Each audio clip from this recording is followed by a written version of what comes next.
So, all right, now let's go over a little bit of his work, because I mean, you introduced me to far more of it than I think I probably feel comfortable.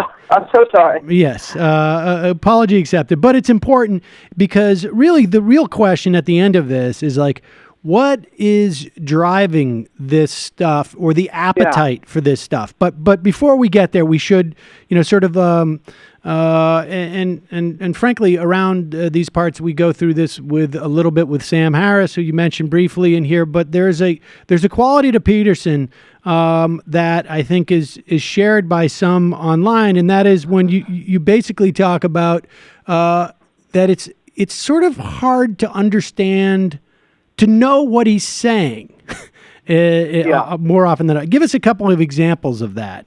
Well, but first, I think it's just important to understand that the self-help component of this is really, really important. So people might have been surprised, given what he became known for, which is, refusing to use pronouns, that he would release a book called 12 Rules for Life.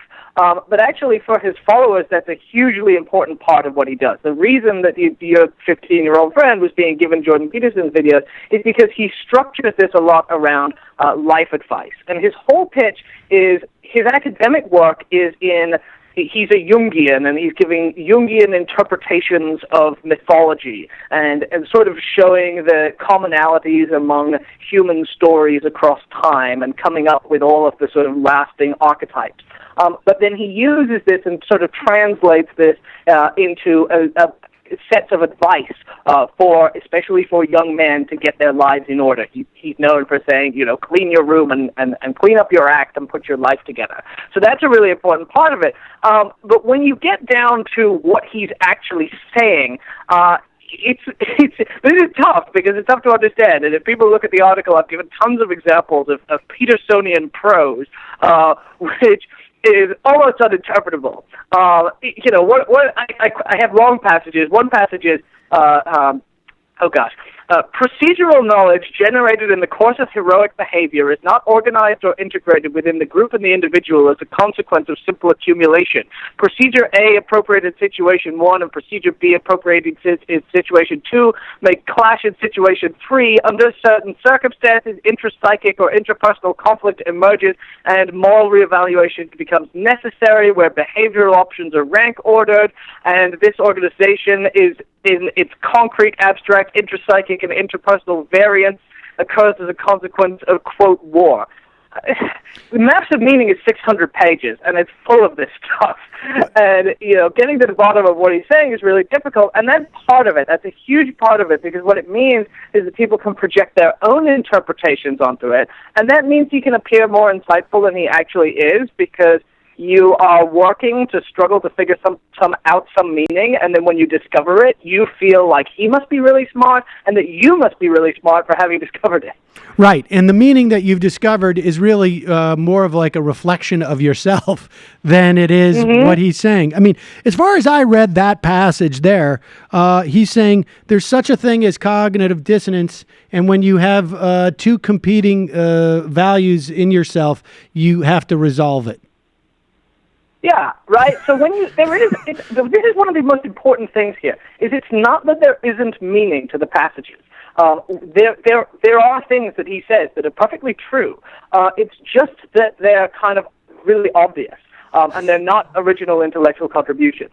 And the way I liken it to someone who takes all of your possessions and buries them, and then gives you a set of instructions for where to find them, and then you find them, and you're really thankful to the person, or someone who kidnaps someone you love, and then you're thankful to get it. You're like, no, this was mine to begin with, right? I knew this already. And what Peterson does is to make it seem as if he's presenting you with something original that actually we all know. Yeah, I like this where he says, in the purely intrapsychic sphere, such conflict often emerges when attainment of what is desired presently necessarily interferes with attainment of what is desired or avoidance of what is feared in the future. In other words, sometimes your short-term and long-term goals conflict. Yeah, exactly. Right. Which is true, right? Yes, it's absolutely it's true. Not wrong. Yes, I think most people probably, this is something that you understand as you get out of your teenage years. Like, when you start to realize, like, maybe I like to party, but I also might want to, establish some, I don't know, a career or something. Oh, I guess I'm not going to be able to go out and drink all night tonight, so I get up and go to work tomorrow. I mean, that's basically what we're talking about here. But if you phrase it that way, nobody would praise you as a brilliant intellectual. They would just be going, "Oh, that's a guy who seems relatively sensible." But if you buried that within a lot of convoluted language, people would actually think you were a sage. Now, let me ask you this: like, does he put? You're putting these things in italics because he uses italics. You say a lot. To make it sound like the way that he's using a word is very different from the way the sort of the pedestrian usage of the word. I mean, just explain that tactic. So that's a common thing in academic writing. I'm just looking through the Maps of Meaning book right now, and I see like a mandrake root has the nature of a man because it has the shape of a man, shape being italicized, or things that both cause fear, and then he explains the attribution of femininity. Attribution is italicized, that serve to undergird the idea of lawful authority. And every time it's put in italics, because if you put something in italics, and I've done this before in my writing, because it's very effective, actually, because if you put something in italics that's actually very simple, people think, well, they must mean something. That must be very meaningful because they put it in italics. So it's just a small thing. That's just a tiny thing, but it's a thing that you can notice throughout his writing. And actually, it's something to be on guard for a lot. Is people trying to be insightful? As I say, I've used it by drawing your emphasis, by emphasizing particular things. Okay, so and as we go through this.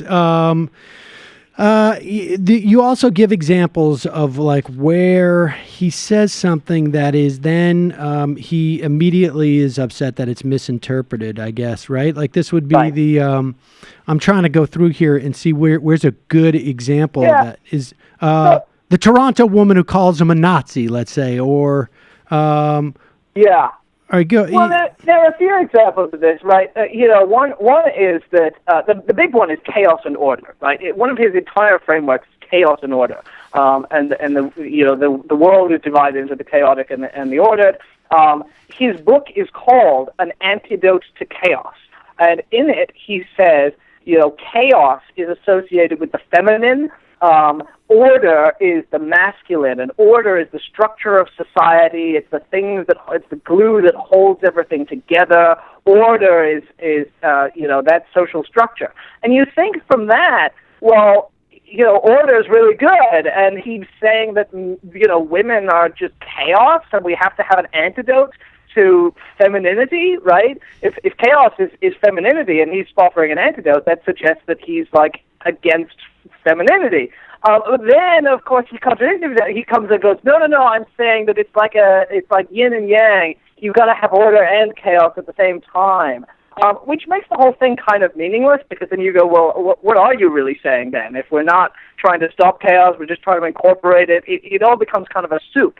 So usually either if the thing he's saying that seems specific seems horrifying or wrong, and then the qualified version that seems so abstract and convoluted as to not have any practical import. And you mentioned the Nazi thing. Peterson says in one passage, he said, he says something about the physicality undergirding everyday interaction. He says basically everyday interactions are built on a foundation of looming violence. And interactions between men always have a looming threat of violence. And he says, for example, there is a woman in Toronto, and he talks about how you can't use violence on women. He says, there's a woman in Toronto who compares him to a Nazi, and he says, I can't use the techniques on her that I would use against a man because they're forbidden, i.e. physicality, physical violence. But then, and so that seems like he's saying, well, I wish I could hit this woman, but there's a social taboo against it. But then if you say, are you saying you wish you could hit a woman? He would go, no, of course not. I'm just saying that the looming threat of physicality is essential to the whatever. And so you try and pin him down on things that sound horrifying, and he denies them. And what it means is that there's an ability for people to interpret his words to justify really horrifying things. You see people endorsing domestic violence in the comments of his videos a lot. And that interpretation is reasonable because he's so vague.